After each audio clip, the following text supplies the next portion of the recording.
Bonsoir, bienvenue à notre capsule de l'ADPE, notre capsule du mercredi soir. C'est un plaisir de vous accueillir. Nous sommes le premier mercredi de mars et on voulait traiter un sujet en mars, un sujet particulier que j'appellerais, je dirais, le gouvernement du ciel, c'est la famille, les relations, la communauté. Vous savez, j'utilise souvent le mot famille pour parler de l'Église. Réalisez-vous, vous faites partie de quelque chose de plus grand, de plus puissant, de plus intentionnel, de plus divin que ce que vous pouviez imaginer même. Et j'aimerais commencer en regardant pas une vidéo, mais une citation que j'ai vraiment aimée qui illustre ce que j'essaie de vous expliquer en quelques mots. Cette citation-là vient du pasteur Paul Manwaring. Et c'est vraiment intéressant parce que ça dit « Le gouvernement du ciel », c'est Dieu le Père, Dieu le Fils, Dieu le Saint-Esprit, trois en un. Si parfaits dans leur loyauté l'un envers l'autre, si parfaits dans leur honneur l'un pour l'autre, si parfaits dans leur compréhension du but de l'autre, si sûrs de l'identité de chacun, que vous pouvez jeter un coup d'œil aux trois et penser que vous n'en avez vu qu'un.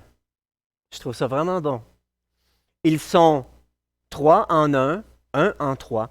Ils représentent les relations dans la perfection absolue. Et ça, c'est vraiment intéressant.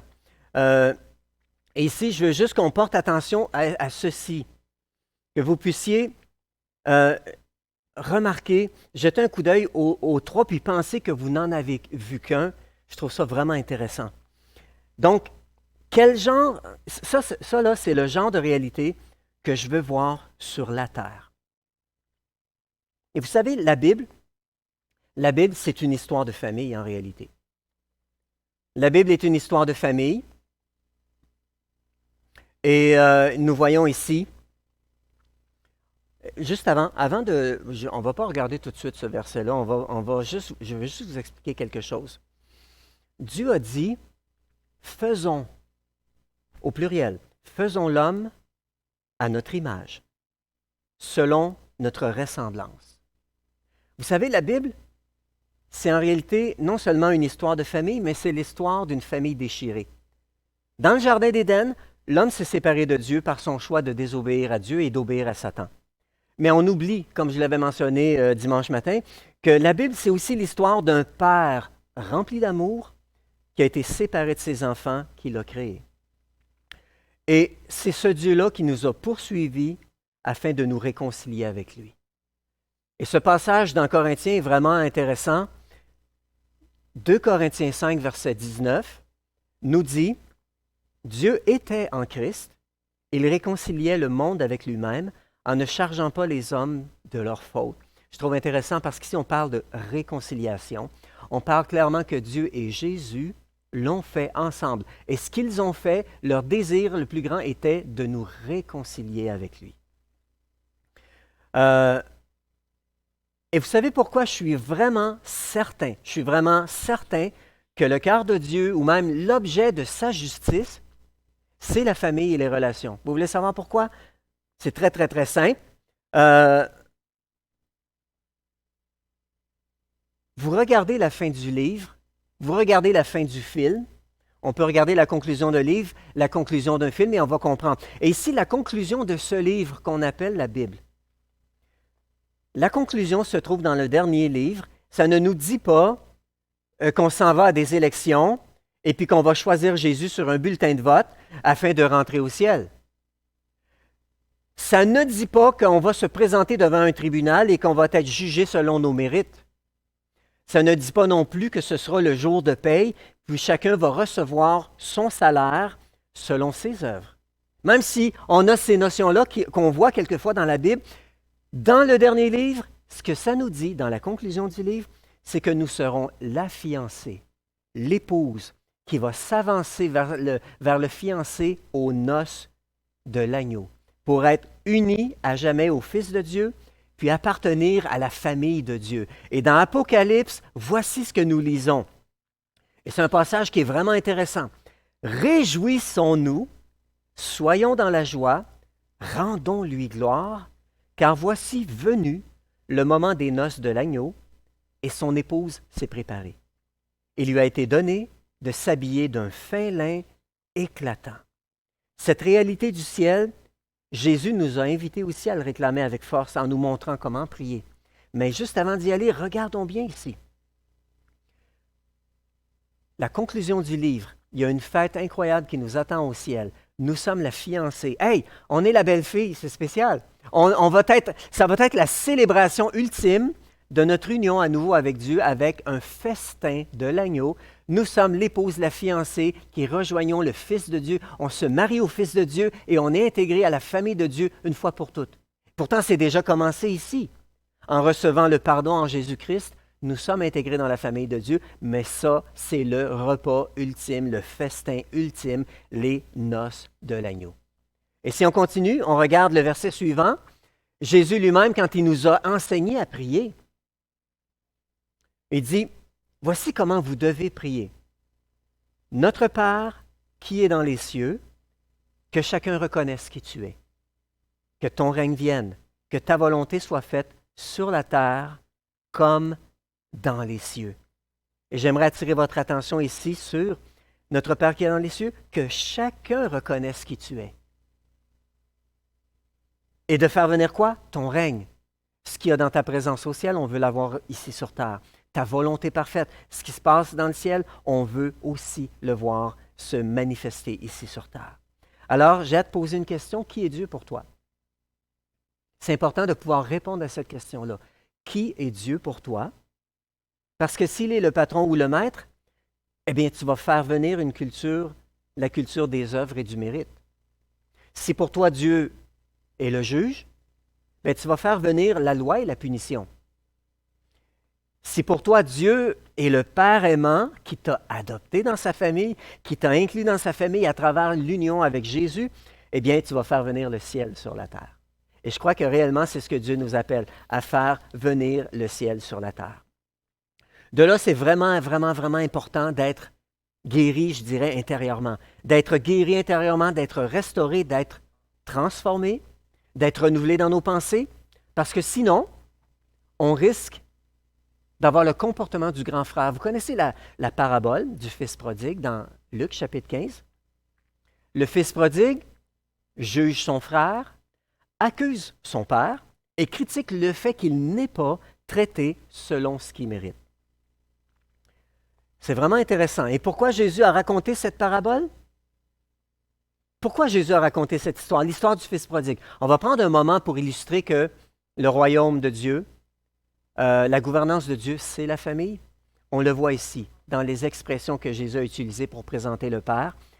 Et Jésus utilise une histoire, celle du fils prodigue, parce qu'il est assis, dans Luc chapitre 15, au premier verset, ça dit « Les collecteurs d'impôts, les pécheurs s'approchaient tous de Jésus pour l'écouter. Les pharisiens et les spécialistes des Écritures critiquaient Jésus. » Ça, c'est dans Luc chapitre 15, versets 1 et 2.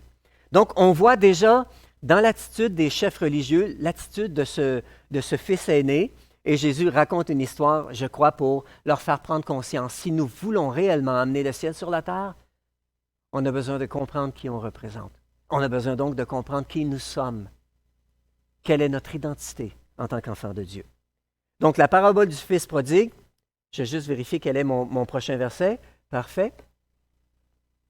La parabole du fils prodigue nous parle d'un père. En réalité, ça commence avec « un homme avait deux fils ». Comment est-ce qu'on appelle un homme qui a deux fils? On peut l'appeler un père, s'il a deux fils. Un père avait deux fils. On voit le plus jeune, lui, il ne veut que l'argent et il part au loin. Il croit que la vie, c'est ça, c'est la fête, c'est l'argent, c'est ce que les biens matériels vont produire. Et il ne valorise pas du tout la maison, l'intimité avec le Père. Il se retrouve avec les porcs, il se retrouve à saliver en regardant les porcs manger, et il aimerait manger la même nourriture que les porcs. Et ça l'amène à se remettre en question. Ça l'amène à réaliser « Aïe, aïe, aïe, j'ai péché ». Ça l'amène à réaliser et il prépare son speech de retour. Il croit qu'il est devenu indigne, donc il espère seulement trouver un emploi chez son père. Mais il se souvient, il repasse en mémoire dans la maison de mon père. Même les serviteurs mangeaient en abondance, avaient un lit pour dormir, etc. Wow, il faut que je retourne. J'avais dénigré quelque chose qui est si important, l'amour d'un père. Alors, il se met de retour, alors qu'il approche de la maison, qu'il n'est pas encore arrivé, il repasse dans son esprit son speech, son père vient, court devant lui, et j'imagine avec la tunique, on relève la tunique parce qu'on veut courir plus vite, et son père ne regarde pas l'âge, ne regarde pas l'honorabilité qu'il devait représenter à son âge, il court vers son fils le plus vite possible, il se jette dans ses bras, il l'embrasse tendrement. Son fils essaie de déballer son discours, son père ne l'entend pas. C'est comme si son père ne l'entend pas. Et qu'est-ce qui se passe? Le fils accepte l'amour de son père, accepte l'étreinte de son père. Le fils reçoit donc, le fils est guéri, je dirais, de tout ce qu'il a éloigné de son père. Son père dit, donnez-lui une tunique. Son père continue en lui disant ensuite, mettez une bague à son doigt. Donc, on remet la tunique, il retrouve, je dirais, l'autorité du fils. On lui met des sandales, il peut marcher à nouveau avec paix. On lui met l'anneau de la famille qui représente la famille. Il est rétabli dans son identité familiale et on fait un festin. Il entre à nouveau dans le bien-être de la famille, de la maison de son père bien-aimé. Et ça, c'est vraiment quelque chose d'important. La tunique, je pourrais dire, représente l'autorité d'un fils. Les sandales représentent qu'il peut marcher maintenant dans la paix, dans la sérénité. La bague, c'est son identité. Le festin, il expérimente à nouveau la réalité de la maison. Et on a besoin tous, chacun d'entre nous, de vivre cette restauration du Fils prodigue. Sinon, nous risquons de rester avec le cœur du grand frère, si je peux dire. J'aimerais terminer avec ce passage qu'on retrouve dans Jean chapitre 17, qu'on appelle quelquefois la prière sacerdotale. C'est une prière vraiment puissante. Si je vous dis que le royaume de Dieu, c'est la famille, eh bien, on le voit encore ici. Dans Jean 17, imaginez que Jésus se remémore ce que c'était d'être dans la présence de son Père, la gloire de cette relation-là intime, parfaite, incroyable. Une entente parfaite, un honneur parfait, un amour parfait, une vision parfaite l'un de l'autre, je dirais leur rêve commun dans la perfection. Jésus se rappelle ça, il dit, Père, dans Jean 17, verset 5, Père, manifeste ma gloire en ta présence, la gloire que j'avais auprès de toi avant que le monde existe. Et vous savez pourquoi Jésus a dit ça? Père, manifeste cette gloire que j'avais quand j'étais avec toi, parce que cette gloire-là, je veux la donner. Je veux la leur donner. Parce que plus loin au verset 22, ce ne sera pas à l'écran, mais je vais vous le lire. Écoutez bien. Je leur ai donné la gloire que tu m'as donnée, afin qu'ils soient un comme toi, et moi, comme toi et moi, nous sommes un. Wow! Ici, la prière de Jésus, c'est comme une plongée dans le cœur du Père, dans le rêve de Dieu, dans les intentions de Dieu. Cette prière-là, relisez-la en prière. Demandez, Saint-Esprit, révèle-moi la profondeur de cette parole. Elle nous révèle le cœur de Jésus, le cœur du Père. C'est quoi réellement ce qu'il désire? Dans quelle mesure il manifeste sa justice? Sa justice est manifestée afin de rétablir des relations parfaites avec chacun d'entre nous. Et pourquoi je dis ça? On a une responsabilité. Donc, notre responsabilité, c'est que nos relations sur Terre devraient représenter ce qui est au ciel.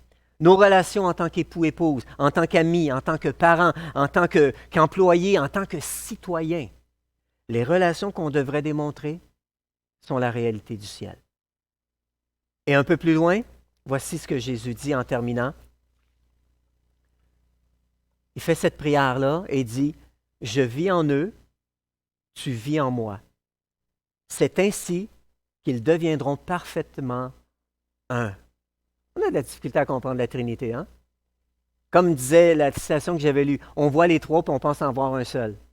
Tellement ils sont parfaitement unis ensemble au point où Jésus dit qu'on va devenir de cette manière-là. C'est ainsi qu'ils deviendront parfaitement un, afin que le monde reconnaisse que c'est toi qui m'as envoyé et que tu les as aimés comme tu m'as aimé. Tout ça, Jésus veut que ce soit manifesté pour une raison, pour que le monde découvre à quel point Dieu nous a aimés.